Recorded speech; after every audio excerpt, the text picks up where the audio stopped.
ఈరోజు ఉదయం సుమారుగా 4-5 గంటల సమయంలో వైఎస్ఆర్ కాంగ్రెస్ పార్టీ రాష్ట్ర ఆఫీస్ నిర్మాణంలో ఉన్న కట్టడాన్ని నిర్దాక్షిణ్యంగా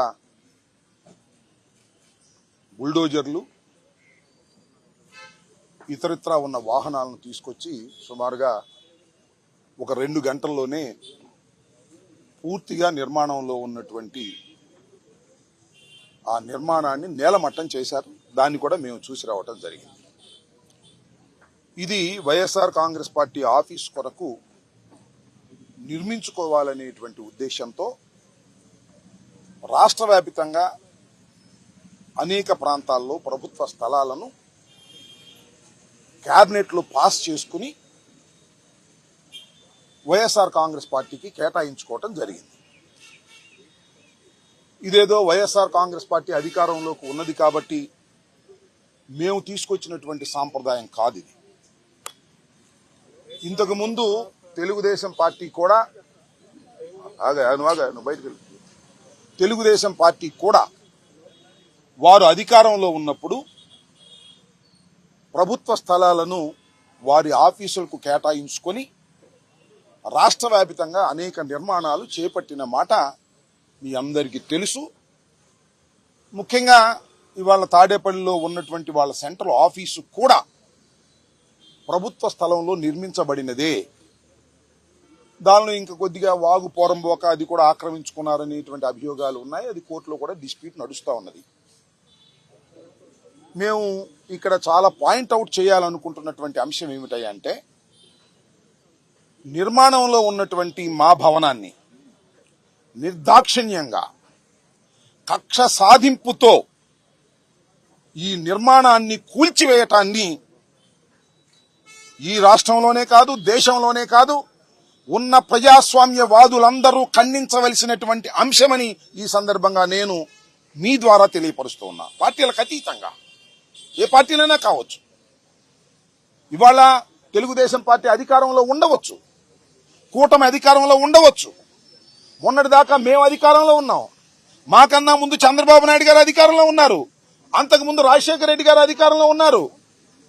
అధికారం ఎవ్వరికీ శాశ్వతం కాదనేది చరిత్ర చెబుతున్నటువంటి సత్యం. మీ అధికారం ఉంది కదా అని మా భవనాన్ని కూల్చేయటం ఏమంత ధర్మము అనేటువంటి మాట ఇక్కడ నేను చాలా స్పష్టంగా చెప్పదలుచుకున్నాను. అయితే దీని మీద ఏమంటే, ఇది ప్రభుత్వ స్థలం, ఇరిగేషన్ స్థలం. దీన్ని 33 సంవత్సరాలకు లీజుగా తీసుకోవటం జరిగింది. దీనికి అవి లేవు ఇవి లేవు అని ఏమన్నా చెప్తే చెప్పొచ్చు. ఏ ఉన్నా లేకపోయినా డ్యూ ప్రాసెస్ ని ప్రభుత్వం పాటించాలి. మాకు నిన్న ప్రొవిజనల్ ఆర్డర్ ఇచ్చారు సిఆర్డీఏ వారు. అకార్డింగ్ టు 115 సెక్షన్ ప్రకారం, సిఆర్డీ యాక్ట్ ప్రకారం ఒక ప్రొవిజనల్ ఆర్డర్ ని సర్వ్ చేశారు. అది ఇచ్చిన తర్వాత 15 రోజుల దాకా టైం ఉంటుంది, సబ్జెక్ట్ టు ది కరెక్షన్. ఈ లోపల మేము హైకోర్టుకు వెళ్ళాం. నిన్న హైకోర్టులో వాదనలు జరిగాయి. వాదనలు జరిగినప్పుడు ప్రభుత్వం వైపు నుంచి కూడా అడ్వకేట్స్ అటెండ్ అయ్యారు. ఆనరబుల్ కోర్టులో వారు ఏం చెప్పారంటే, డ్యూ ప్రాసెస్ ప్రకారమే మేము ఫాలో అయ్యి చేస్తాము అని చెప్పారు. What is the due process అంటే ఏమిటంటే, ప్రొవిజనల్ ఆర్డర్ ఇచ్చిన తర్వాత మా దగ్గర నుంచి ఎక్స్ప్లెనేషన్ తీసుకున్న తర్వాత కన్ఫర్మేషన్ ఆర్డర్ ఇవ్వాలి. దానికి కూడా ఎక్స్ప్లెనేషన్ తీసుకోవాలి. అది కూడా అయిన తర్వాత ట్రిబ్యునల్ కూడా మాకు వెళ్లే ఛాన్స్ ఉంది. అన్ని చట్టబద్ధమైనటువంటి అన్ని మార్గాలు మూసుకుపోయిన తర్వాత then they will take action. But కానీ ఇవాళ శనివారం, రేపు ఆదివారం, ఇవాళ తెల్లారగట్ట మళ్ళా మేము కోర్టుకు వెళ్లే అవకాశం లేదు. ఛాన్స్ తీసుకుని పగలగొట్టేశారు. ఇది కక్ష సాధింపు కాదు అని అనుకుందాం. కాసేపు మమ్మల్ని ఏమన్నారు నిన్నటిదాకా, మీరు కక్ష సాధింపు, మీరు ఆ ప్రజావేదికను కూల్చేశారు, మేము చాలా పవిత్రులు అన్నారు. మీరే కాంది, ప్రజావేదిక ప్రభుత్వాన్ని. ఇది మా పార్టీది, చట్టబద్ధంగా మేము తీసుకున్నటువంటిది. మీరు చట్టబద్ధంగా తీసుకుని ఆఫీస్ కట్టుకున్నారు. మా ఆఫీస్ మీద అంత కడుపు అంటే ఎందుకు? మా రాజకీయ పార్టీ కాదా మాది? మా రాజకీయ కలాపాలు మేము చేసుకోలేమా, చేసుకోకూడదా? ప్రభుత్వ స్థానంలో మీరెట్టా కడతారని మీరు అనొచ్చు. మీరు ప్రభుత్వ స్థానంలో కట్టారు కదా తీసుకుని, మీకు అన్ని హక్కు ఎక్కడుంది? మేము లీజుకు తీసుకున్నాం కదా, మా లీజు క్యాన్సిల్ చేయాలి కదా, ఎన్ని చట్టబద్ధమైనటువంటి అంశాలు ఉన్నాయి. ఇవన్నీ వదిలేసి కక్షపూరితంగా మీరు ఇవాళ వైఎస్ఆర్ కాంగ్రెస్ పార్టీకి సంబంధించినటువంటి, మాకు ఇవాళ 11 రావచ్చు, ఒకప్పుడు 151 వచ్చాయి, అయినా మాకు 40% ఆఫ్ ది షేర్ ఉంది వాళ్ళ రాష్ట్రంలో. మా రాజకీయ పక్షానికి ఎందుకు ఈ కడుపు పంట? ఇది ధర్మమేనా? నారా చంద్రబాబు నాయుడు గారు ఆలోచించాలి. ముఖ్యమంత్రిగా 4వసారి మీరు ప్రమాణ స్వీకారం చేశారు, చట్టబద్ధమైన పరిపాలన చేస్తామన్నారు, కక్ష సాధింపులు ఉండవన్నారు. What is this? ధర్మమేనా? ప్రజలు క్షమిస్తారా? ప్రజలు ఆలోచించాలని మనవి చేస్తున్నా. ప్రజలందరూ ఆలోచించవలసినటువంటి అవసరం ఏర్పడింది. ప్రభుత్వం ఎన్నాళ్ళైందండి వచ్చి? 4వ తారీఖు రిజల్ట్స్ వచ్చాయి. ఇన్ని రోజులు అయింది, ఇప్పటికి 16 రోజులు 17 రోజులు అయింది. మీ మంత్రివర్గం ప్రమాణ స్వీకారం అయింది, శాఖలు కూడా పూర్తిగా అందరూ సెటిల్ కాలేదు. పోనీ మీరిచ్చిన సూపర్ 6 సూపర్ 7 వాగ్దానాలు ఇంకా అమల్లోకి రాలేదు. వాగ్దానాలు అమలు రాకముందే, ప్రజా పరిపాలన చేయకముందే మీరు విధ్వంసానికి పాల్పడుతున్నారంటే దేనికి మీరు ప్రాముఖ్యత ఇస్తున్నారు? దేని గురించి మీరు ఆలోచన చేస్తున్నారు? ప్రజలు గమనించలేరా అని అడుగుతాను. ఇది ధర్మం కాదు, ఇది దుర్మార్గం. ఈ దుర్మార్గాన్ని ప్రజాస్వామ్యంలో ఏ రాజకీయ పక్షాలు క్షమించకూడదని మీ ద్వారా వారికి నేను విజ్ఞప్తి చేస్తున్నాను. సార్, వైజాగ్ లో నిర్మించిన మీ పార్టీ భవనాన్ని కూడా కూల్చడానికి ఉద్యోగులతో అధికారులు కూల్చడానికి వెళ్లారు, నోటీస్ ఇవ్వడానికి. ఎనీ హ్యావ్, మీరు దేన్నైనా చేయొచ్చు. అది ప్రభుత్వం, నాట్ ఇండివిజువల్. ఆ ప్రభుత్వం డ్యూ ప్రాసెస్ లో వెళ్ళాలి. ఏదైనా సరే, ఏ కట్టడాన్నైనా. మా కట్టడాలన్నీ కూల్చేయదలుచుకున్నారు మీరు, okay, wonderful. Come to the law, according to law రండి. ప్రొవిజన్స్ ఉన్నాయి సిఆర్డీ యాక్ట్ ప్రకారం, లేకపోతే మరొక దాని ప్రకారం. According to you go. చట్ట ప్రకారంగా వెళ్ళండి, చట్ట ప్రకారంగా కోర్టులో ఆర్డర్స్ తీసుకోండి. మేము చెప్పేది కూడా వినండి. విన్న తర్వాత మీరు ఏం చేసినా అది చట్టబద్ధంగా ఉండాలి తప్ప చట్ట వ్యతిరేకంగా మీరు చేసేటటువంటి కార్యక్రమాలు చేస్తున్నారు. ఇది ధర్మం కాదని మాత్రం చెప్పదలుచుకున్నాను. నిన్న హైకోర్టులో వారు కూడా అటెండ్ అయ్యారు. మేము డిమాలిష్ చేయమని ప్రామిస్ చేశారు. That was also recorded. రేపు మళ్ళా సోమవారం మళ్ళా కంటెంప్ట్కి వెళ్తాం, సోమవారం క్రిమినల్ యాక్షన్కి వెళ్తాం.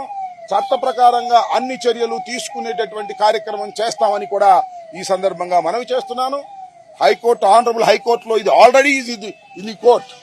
నిన్నే వాదనలు జరిగాయి. నిన్న వాదనలో ప్రభుత్వం వైపు నుంచి వచ్చిన వారు ఏం చెప్పారు? మేము కోల్చాము అన్నారు. డ్యూ ప్రాసెస్ మేము వెళ్తాము అన్నారు. డ్యూ ప్రాసెస్ అంటే ఇది కాదు. ఖచ్చితంగా కన్ఫర్మేషన్ ఆర్డర్ ఇవ్వాలి, దానికి సమాధానం తీసుకోవాలి. ఆ తర్వాత మేము ట్రిబ్యునల్కి వెళ్తాం. మాకు ఛాయిస్ అన్ని ఉన్నాయి. అన్ని ఛాయిస్ ఎగ్జాస్ట్ అయిన తర్వాత you can demolish.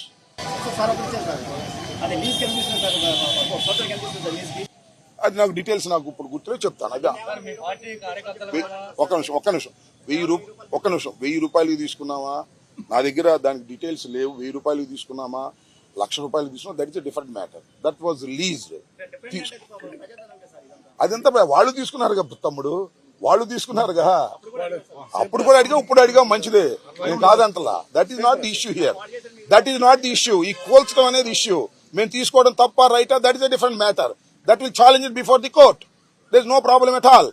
What I want to say, ఇవాళ కూల్చివేత చట్టబద్ధంగా జరగలేదు, డ్యూ ప్రాసెస్ ప్రకారం జరగలేదు, ఒక కక్ష సాధింపుగా జరిగిందనేది నా ఆరోపణ. అవునో కాదో రాష్ట్ర ప్రజలు ఆలోచించండి. మేము ఓడిపోయి ఉన్నాం, 11 వచ్చాయి. Of course that is a different matter. ఒక్క విషయం నేను అవునే ఫ్లో అవునాయి బా చెబుతూ అడుగుతూ నీకు ఛాన్స్ ఇస్తాను. మేము ఇవాళ ఓడిపోయి ఉండొచ్చు, శాశ్వతం కాదు కదా. ఓటములన్నీ కూడా నడుస్తూ ఉంటాయి, గెలుస్తూ ఉంటాం, ఓడుతూ ఉంటాం. ఇది ఆగాయా నీకెందుకు ప్రైవేట్ బ్యాంక్, నన్ను అడుగా చెప్తాను. సో నేను ఇస్తాను నీకు టైం. సో ఇది ఉన్న వాస్తవం. కాబట్టి ఇది కక్ష సాధింపు చర్య అని మేము చెప్పదలుచుకున్నాం. మీరు అడగండి సార్.